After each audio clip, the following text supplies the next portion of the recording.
bisa lihat di tema ini, bisa dilihat di sini. Hari ini kita akan mengadakan diskusi terbuka ASEAO Community dengan Kominfo yang akan dilaksanakan dalam rangka untuk memperingati Hari Pendidikan Nasional yang jatuh pada tanggal 2 Mei lalu.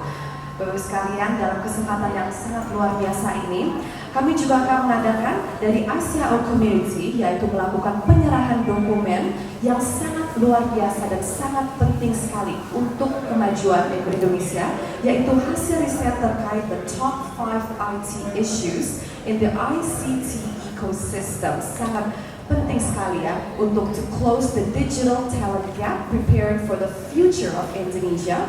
Dan juga hari ini juga akan diadakan penandatanganan MOU antara ICIO dengan two of the best universities in Indonesia, yaitu Universitas Indonesia dan juga antara ICIO dengan Bina Nusantara University atau BINUS. Ladies and gentlemen, ini sebagai bentuk komitmen untuk meningkatkan pendidikan IT di Indonesia dan juga untuk mendukung pendidikan IT di Indonesia. Bapak sekalian, kami juga ingin mengucapkan selamat datang. We like to extend our warmest welcome to. Untuk mewakili Kominfo, Bapak Rudiantara, izinkan kami untuk mengucapkan selamat datang kepada Bapak Heri Abdul Aziz, staf ahli Menteri Bidang Teknologi. Selamat datang Bapak. Kami juga ingin mengucapkan selamat datang kepada Dirjen Aptika, Bapak Samuel Aprijani, dan juga kepada Bapak Agus Wicaksono selaku the Chairman of the ICIO Community. Juga kepada Bapak Oki Kurniawan selaku Sekretaris Jenderal ASEAO Community, Bapak Frans Dirgatoro, the CEO of Hire Today, dan Bapak Dedi Priyadi selaku Dekan Universitas Indonesia, dan last but not least Bapak Idris Gautama selaku Wakil Rektor Universitas Bina Nusantara. Bapak sekalian, sebelum kita mulai acara ini, mari kita beri tepuk tangan yang meriah untuk kita semua. Now, ladies and gentlemen, Bapak sekalian yang kami hormati, without further ado, ini adalah suatu kehormatan bagi saya dan kebanggaan bagi saya untuk mengundang ke atas panggung our beloved and yang sangat kami hormati, yaitu Bapak Agus Wicaksono selaku the Chairman of ICIO Community untuk naik ke atas panggung untuk memberikan presentasi dan kata sambutannya. Mari kita beri tepuk tangan yang meriah untuk Bapak Agus Wicaksono. Terima kasih. Assalamualaikum warahmatullahi wabarakatuh. Selamat siang, salam sejahtera buat semuanya. Yang terhormat Bapak Menteri Kominfo Pak Rudiantara yang diwakili oleh Bapak Abdul Aziz. Yang terhormat Bapak Dirjen Aptika Bapak Samuel Aprijani, Ibu Meriam Barata beserta staf. Terima kasih atas waktu dan tempatnya untuk diskusi ICIO. Juga para panelis, Profesor Dedi Priyadi dari Dekan Fakultas Teknik Universitas Indonesia, Bapak Idris Gautama dari Wakil Rektor BINUS, serta Pak Frans Dirgatoro yang juga dari CEO Hire Today, dengan juga teman-teman pengurus CIO. Merupakan suatu kegembiraan pada saat ini ikut memperingati Hari Pendidikan Nasional 2 Mei sudah lewat. Topiknya untuk diskusi cukup menarik karena terkait dengan bagaimana kita memperdayakan profesional kita untuk mendapatkan talent yang bagus, closing the gap sehingga bisa memberikan the future Indonesia. Ini mengingatkan kita pada setahun yang lalu yang difasilitasi oleh Kominfo dan Pak Jonan sebagai Menteri Transportasi pada saat itu, kita melaksanakan launch CIO secara official di tahun lalu. Dan sekarang ini merupakan bukti yang baik terjadinya kolaborasi apa yang disebut barangkali Bapak-Bapak dari UI dan BINUS. Ini adalah triple helix collaboration ya, dari pemerintah, industri, dan akademi. Ini merupakan suatu yang luar biasa dan kita akan melakukan kerjasama MOU dan juga penyerahan top 5 ICT isu yang waktu itu dimandatkan dari Pak Rudiantara kepada teman-teman CIO untuk come up dengan apa sih isu-isu yang ditengarai oleh teman-teman ICIO di Indonesia ini, dan tentunya Pak Rudi juga punya masukan yang lain, tetapi ini akan melengkapi masukan-masukan yang ada. Dan terima kasih kepada tim UI yang sudah memfasilitasi terjadinya focus group discussion sehingga kita bisa come up dengan suatu set rekomendasi terhadap 5 ICT ini. Barangkali perkenankan saya untuk mensummarikan saja apa yang kita tengarai sebagai top 5 ICT isu. Jadi kita menengarai bahwa dari hasil diskusi kepada teman-teman paling tidak ada 5 isu utama yang perlu kita address as a nation, as a community, as a industry, as an academic. Ya. Satu mengenai infrastructure. Ini kita tentunya mengidamkan bahwa kita punya high speed accessible infrastructure di semua lokasi dan wilayah. Kemudian juga yang kita tengarain ada isu-isu yang terkait mengenai data residensi. Tentunya ini adalah suatu penghormatan kepada kedaulatan mengenai informasi, akan tetapi sekaligus kita perlu juga memanfaatkan teknologi terbaru sehingga kita bisa mencapai win-win bagaimana kita menyimpan data in the country, outside the country. Dan juga tak kalah pentingnya data privacy ini yang tentunya menjadi sesuatu yang penghormatan kepada privasi masing-masing sehingga kita bisa bertransaksi dengan baik.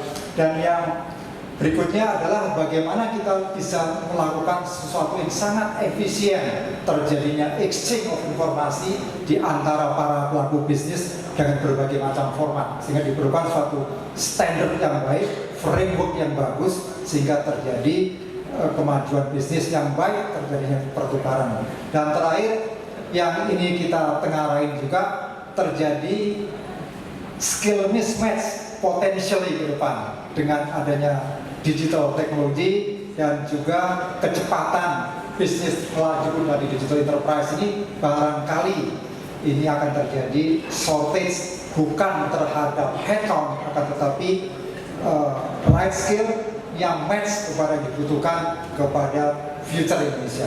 Ya, saya kira itu dan detailnya akan ada nanti kita serahkan hasil yang difasilitasi oleh Pak Ketua Jurusan waktu Pak Dr. Wibisono, Pak Salman, Pak Asta dari bawah Fakultas Teknik UI terhadap studi yang sudah kita lakukan. Jadi saya mengutip apa yang dilaporkan oleh World Economic Forum. Jadi World Economic Forum secara tahunan memberikan apa namanya Global Competitiveness Index. Dan menariknya adalah bahwa kita ada di urutan kalau tidak salah 37 dari 138 negara. Dan banyak hal yang kita cermati di samping yang the green colors kita lebih bagus di antara average ranking kita, akan tetapi ada technological readiness kita yang ada di ranking 91. Meskipun ini tentu banyak challenge feedback, pushback, wah, mestinya nggak seperti itu tuh. Akan tetapi patut menjadi feedback kepada kita semua bahwa memang banyak hal yang perlu kita benahi sebagai semuanya anak bangsa supaya demi kemajuan kita semua, dan mudah-mudahan ini menjadi masukan yang berarti yang bisa kita lakukan. Jadi sebelum ada keyword yang menurut saya menarik, sebelum kita melakukan banyak I, ya, sekarang e-budgeting, e-everything, start with your eye, start dengan kita sendiri, start with your robust and accessible infrastructures. Nah, tentunya kemudian kita tentu perlu punya business efisiensi dan juga digital trust. Data privacy, bottom line-nya digital trust, sehingga kita bisa menyelenggarakan transaksi bisnis yang baik, mengundang investasi yang bagus, akan tetapi sekaligus tumbuhnya highly skilled digital talent untuk masa depan. Saya kira tidak panjang lebar. Terima kasih. Sekali lagi saya ucapkan terima kasih. Assalamualaikum warahmatullahi wabarakatuh.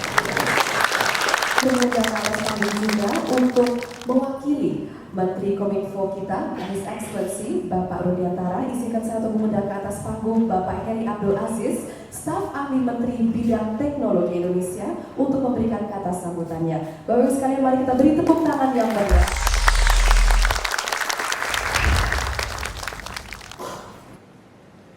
Posisi saya sebagai stuntman.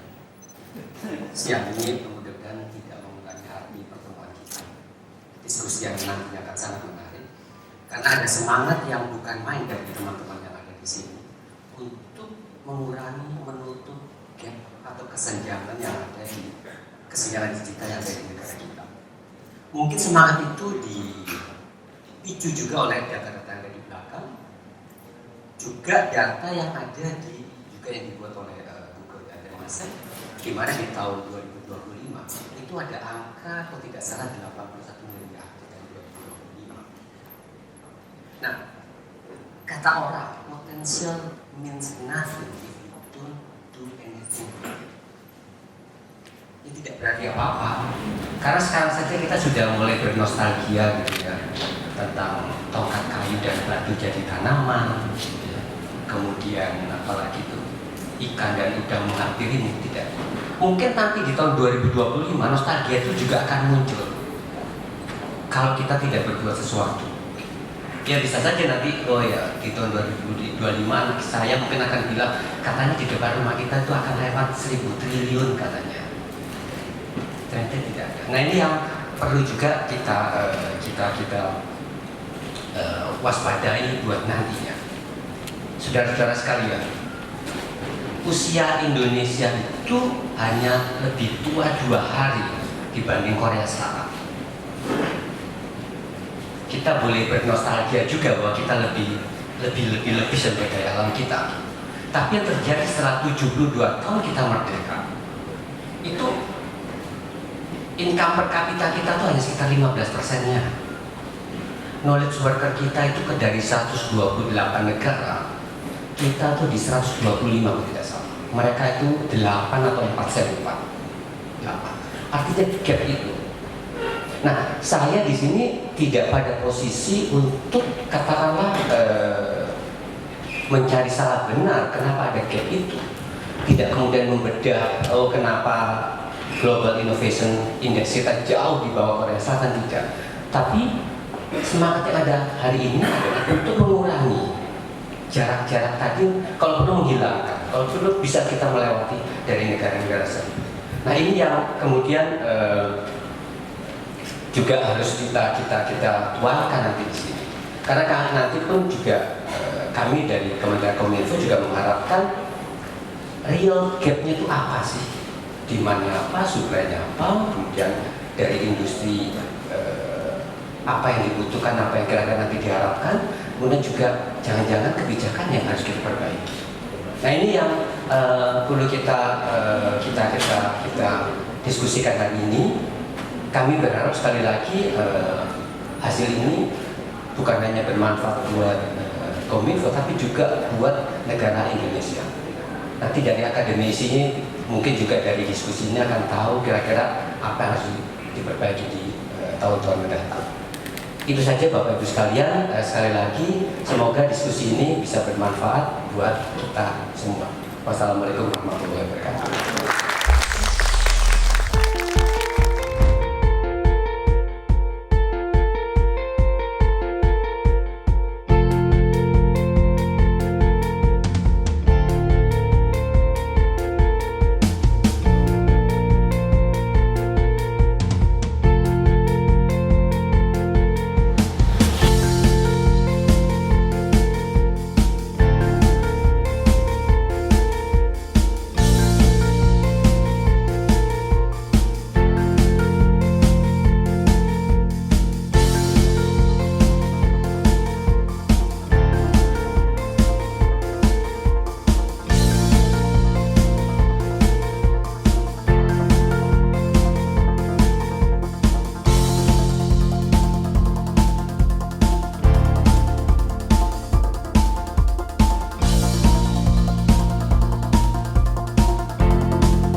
Kita di sini sudah tentunya kita para narasumber sini sudah semua siap untuk tema ini. Kita bicaranya kelihatannya sih mungkin ringan-ringan saja, close the digital talent gap. Tapi mungkin ini adalah urusan sepanjang umurnya negara ini. Kita bagaimana talent gap ini dalam berbagai hal itu harus bisa dikejar. Dan untuk kali ini kita lihat mungkin tadi juga sudah ada top 5 IT issues di Indonesia yang dikeluarkan dari ICIO, itu yang ingin kita bahas ini. Saya kalau dari diskusi ini kita tentunya ingin tahu sebenarnya kondisi talent gap di Indonesia seperti apa sih. Dan untuk yang pertama kali mungkin paling enak memang kita bicara dari sisi perusahaan. Sisi perusahaan karena tentunya perusahaan ini yang butuh talent-talent yang untuk dipekerjakan di perusahaannya, untuk perusahaannya maju dan juga untuk Indonesia bisa maju. Yang pertama, saya minta Pak Ongki Kurniawan. Mungkin di sini kita diskusinya karena nanti juga untuk disiarkan radio, nanti kita juga ada mungkin break-break sebentar singkat, tapi mungkin hanya sekitar setengah menit saja untuk memberikan ruang untuk di pendengar di radio juga. Pak Ongki, yang pertama kita lihat sekarang kalau tadi dari hasil penelitian dari ICIO itu tadi, bagaimana talent gap itu terjadi benar di Indonesia dan yang paling bermasalah adalah digital skill. Nah, bisa cerita nggak Pak, pengalaman sebagai perusahaan melihat digital skill di Indonesia ini seperti apa dan bagaimana untuk mengembangkannya karena kita bicara solusi di sini. Terima kasih Mas Pangeran. Saya di Line, tapi sebelumnya juga di Excel. Jadi saya melihat dari dua aspek sih. Satu dari perusahaan corporate yang cukup besar dengan tim IT yang sangat besar, dan juga dari sisi lebih ke OTT, digital. Mungkin sebelum saya lihat situasi internal, saya bisa share juga apa yang pernah disampaikan oleh CTO-nya Traveloka waktu kita bikin ICO Exchange bulan November tahun lalu. Itu menurut saya sangat menarik dan bisa merepresentasikan apa yang kita hadapi sekarang. Sekarang ini dengan adanya digital ini sebenarnya barrier to compete itu rendah ya. Jadi semua bisa participate di dalam competition. Dan rules of the game-nya pretty much similar gitu. Kemampuan untuk mencari fundingnya juga relatively nggak terlalu jomplang gitu antara perusahaan, antara startups. Jadi poin dari Pak Dery waktu itu dari Traveloka CTO, I think it's very interesting bahwa akhirnya yang membedakan satu perusahaan itu berhasil atau enggak itu adalah capability. Only going back to one thing, which is capability. Dan kalau kita bicara talent gap, the gap is actually the gap in capability. Companies yang cannot acquire that capability properly, itu akan pay the price later on. Karena akhirnya dia harus try to acquire talent at a very high price. Dan itu akan impact ke cost structure. Dan dia akhirnya eventually nggak bisa compete. Jadi dia harus cari cara sebisa mungkin di tempat lainnya dia harus lebih produktif. Gitu. Which is mungkin juga nggak banyak venue untuk bisa lebih produktif. So dari awal Traveloka sudah mencanangkan bahwa dia decide their company should be an education institution. Is a talent magnet yang menarik, attract people, focusing on science and technology. Dan the founders mereka itu benar-benar berupaya untuk cari talent baik dari luar, diaspora di US dan juga internally. So to them talent is very critical and becoming a talent magnet is very important. Not only because of it's a flavor of the day, it's just because of survival of the company. Balik lagi ke situasi yang sekarang kita hadapi, memang sekarang nih kita lagi di early part of digital transformation. Dan wajar sekali kalau ada new skills yang harus dipelajari oleh all the technology unit of the company. Apalagi sekarang kalau kita bicara digital, the center is innovation. So eventually demand is much bigger than supply. Kalau kita bicara supply, tentunya pertanyaannya bukan hanya apakah supply-nya about the skills, but also apakah company-nya sendiri sudah mencari on the right areas. Dan saya lihat itu terjadi lagi in most of companies, including juga companies baik yang saya sudah jalani sebelumnya yaitu Excel dan juga di Line. Talent pool is all about capability, but also the challenge about finding where are those people. We keep coming back to the same talent pool. We never try to explore mungkin daerah-daerah kayak Malang, daerah-daerah ke Yogyakarta, they have very strong talents, tapi kita nggak tahu gimana caranya. And it goes back to also the capability of the hiring manager juga gitu. Do you have a good enough hiring manager yang bisa cari those talents gitu. Saya mungkin stop di situ, nanti bisa ada tambahan. Mungkin kita ingin tahu juga, mungkin juga untuk konsumsi. Kalau dari ICAO mungkin sudah tahu di mana, tapi ada teman-teman media dan juga nanti pendengar. Di Indonesia ini talent poolnya di mana saja Pak? Selain mungkin tadi Jakarta atau Bandung. Tadi Malang bisa jadi tapi belum coba dijajaki.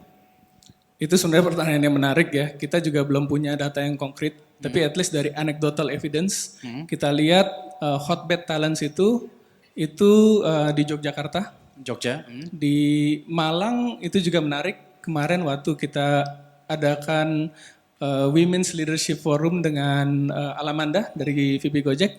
Beliau juga baru, ex-VP Gojek ya, beliau juga baru mendirikan Binar Academy dengan tujuan seperti itu tadi, mencari IT talent. And one of the first city yang dia buka itu adalah di Malang. Jadi dia melihat Malang itu is quite interesting dari sisi creative talent. Malang, Yogyakarta, dan tentunya Jakarta. Oke, tadi Pak Ongki sempat mengatakan bahwa perusahaan-perusahaan teknologi ini karena talent pool di Indonesia anggaplah belum cukup atau belum ketemu, akhirnya karena mereka punya kebutuhan mereka cari keluar kan tadi. Nah ini berarti kita ada potensi yang sayang mungkin lepas karena kitanya belum bisa penuhi berarti Pak Ongki ya? Pastinya. Bisa jadi itu, bisa jadi kita juga nggak, balik lagi tadi, kita juga nggak tahu di Indonesia mau cari di mana. Kayaknya belum ada a structured way to find those talents gitu. Oke. Dan tadi saya sempat juga bicara sama beberapa CIO, kita balik lagi ke, misalnya contohnya kita coba hunting ke university.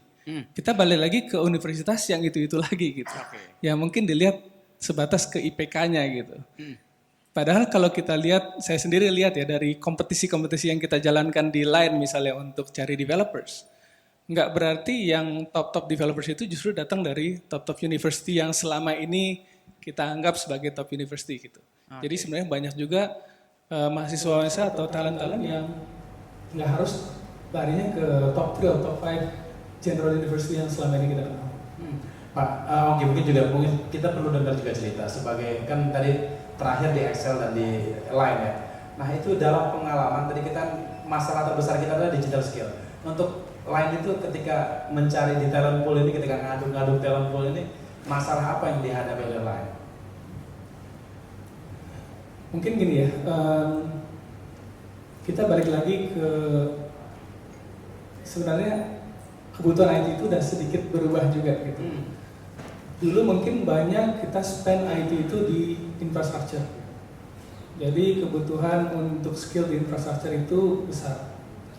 Makin di sini kita lihat kebutuhannya justru makin banyak ke application layer. Dan ada beberapa company yang cukup nyaman untuk outsource itu keluar. Tapi perusahaan seperti Line tidak nyaman untuk outsource. Jadi kita mau build that capability. Dan sayangnya capability seperti itu belum tentu mau join satu company. Mungkin dia lebih nyaman untuk opening their own IT shop gitu, yang bisa serve multiple companies. Untungnya Line sendiri bukan perusahaan yang perusahaan yang cukup fleksibel dan cukup atraktif buat orang untuk join. Jadi sebenarnya dari sisi aplikan cukup banyak. Tapi begitu kita balikin ke standarnya Korea, standar Korea untuk coding dan sebagainya, itu challenging. Dan memang banyak yang akhirnya this type of talents terkonsentrasi di beberapa very strong startups. Traveloka contohnya, kemudian ada Tokopedia, Gojek. These are the type of companies yang secara sistematis mereka juga punya internal capability yang cukup strong untuk make sure bahwa talents mereka itu proper di train dengan disiplin. Setiap ada 5 company kayak gitu, sayangnya mungkin di Indonesia baru 5 atau bisa dihitung dengan jari lah company seperti itu. Ada 5.000 companies yang mungkin talentnya itu nggak properly di nurture. Akhirnya waktu mereka coding itu masih berantakan. Jadi itu kan lama-lama udah kayak ibaratnya kalau kita main olahraga, jadi muscle memorinya tuh udah salah gitu di awal gitu secara fundamental waktu mereka coding dan sebagainya. Akhirnya mereka juga jadi susah untuk jadi valuable talent. So I think coming back from that, kita trying to also support this dari sisi lain.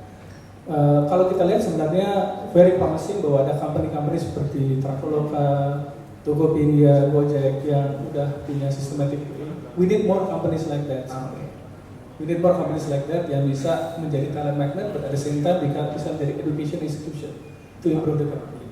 Oke, itu benar-benar terbayang masalahnya di bagaimana koneksi-koneksinya putus-putusnya di mana tadi terbayang sekali. Saya coba ke Pak Frans dari kantor CEO dari Hire Today. Tentunya Pak Frans juga ini bisa mungkin datanya lengkap juga tiap-tiap perusahaan tadi yang besar-besar sampai yang level startup itu kebutuhannya seperti apa sih? Nah kita ingin tahu Pak Frans, mungkin disampaikan juga ke forum ini kebutuhan sekarang tadi karena Pak Ongki sempat menyebutkan bahwa ini kebutuhan juga berbeda nih dari infrastruktur jadi bergeser. Nah bisa nggak kasih gambarkan rekamannya perubahan itu seperti apa? Ya, selamat siang Bapak, terima kasih.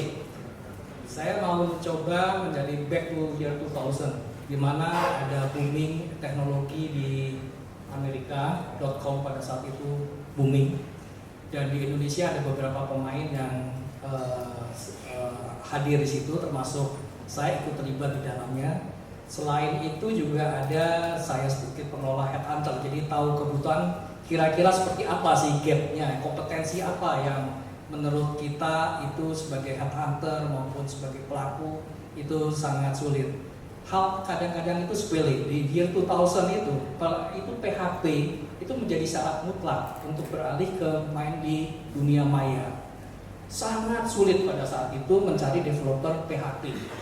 Jadi akhirnya kembali Pak Ongki katakan cost-nya menjadi tinggi. Digaji 5 juta, bulan depan minta naik 7 juta, bulan depan naik 10 juta, dan seterusnya. Karena shortage, padahal hanya masalah bahasa. Ini belum lagi masalah database administrator, security, kemudian networking, dan sebagainya. Nah ini terulang lagi nih di year 2015 ya, di mana katanya kita dari 40 juta dolar ke 200 juta dolar. Kemarin banyak permintaan di Ruby on Rails. Sekali lagi bahasa, saya turun nih ya, turun ke level praktisi gitu ya. Artinya bahasa itu di satu universitas saya rasa itu bapak-bapak dari BINUS, UI itu kan hal yang sepele sebenarnya. Tapi menjadi mutlak dalam dunia kerja ya. Begitu ditanya, saya datang ke institusi pendidikan, kenapa sih nggak belajar? Saya butuh sekian ribu orang, sekian ratus orang Ruby on Rails.